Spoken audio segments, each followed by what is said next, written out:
could absolutely be turned around in humanity's favor, because I know you know, and I know that you know, that everything is consciousness.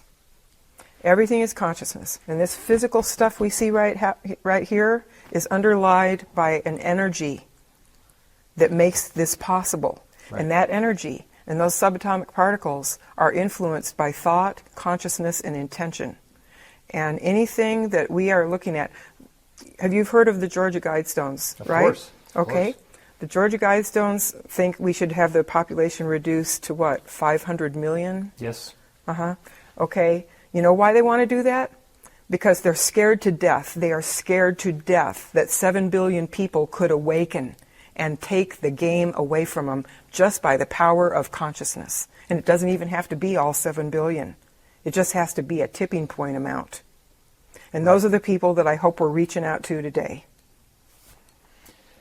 Do you have spiritual words of inspiration that you would like to share with those people who are awakening and who believe your story at this time? Yeah, I would just say, realize that so much programming has been done on the human race for so many millennia to try to program our consciousness, and this is the real matrix, folks. It's try to program our consciousness into a world that keeps them in control and keeps us subject to them. And it's all a lie, because we are the ones with the real power. The power of our consciousness is the real power on this planet. And we're all living under it right now. We are the ones fueling the machine, fueling the matrix with the power of our programmed consciousness, programmed by the Illuminati, to create a version of reality where they are in control of us. And all we have to realize is that that is a lie, and that we need to take our power back, and we need to realize that through the power of our consciousness and intention, and we need to use the negativity in the world in a positive fashion. That means when you look at something like a story I saw recently that the Great Barrier Reef is dead.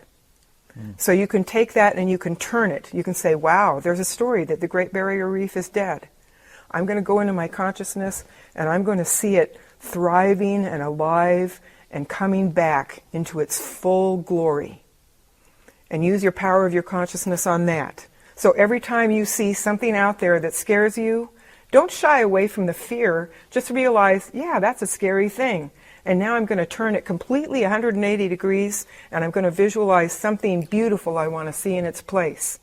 And I would urge you also that if you're in a place where the weather will permit it, go outside and do this visualization and take your shoes off and put your feet on the earth. Because the earth herself wants this process of human evolution to occur. And just like when we saw people touching things in Avatar and the ground and the plants would light up, that happens here too. We don't see it visibly, but it happens here too. Okay, we are connected with our Earth Mother just like the Native Americans have taught down through the ages. So get her on board and try, and remember where it said, Jesus said, wherever 3 or more are gathered in my name, try to get a couple friends to go out with you barefoot on the earth, all hold hands, and pick that thing that you want to visualize as healed and whole and complete. And we can change this planet, and we can take it back, and we can make it a garden again. I believe that with every fiber of my being. So do I. How does it feel, Niara, to have folks like Corey and William Tompkins coming forward so remarkably validating your testimony? It's a relief. It's a relief, because you put out a story like mine, and you know that at least half the people that read the book are going to think you're wonkers. And, whatever, but I don't have any investment in people believing the book. I just want people to have an idea of the kinds of things that are going on. And I did tons of research, and I put tons of research links in the book. Oh, wow. Because I wanted people to realize that I'm just not some lone voice in the wilderness coming out with this. I'm part of a whole culture and a whole community of people that are coming out and saying that this is real and this is happening. And if it doesn't stop, we are all at risk.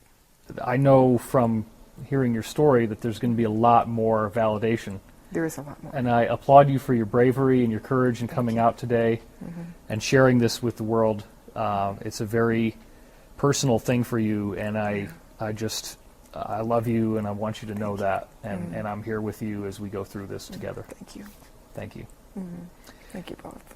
And I want to thank you folks at home for your support for her and for this effort that we're making to try to bring peace to this planet and to all beings living on it. So we'll see you next time. This is Cosmic Disclosure. I'm David Wilcock here with Corey Good and Niara Isley. Thanks for watching.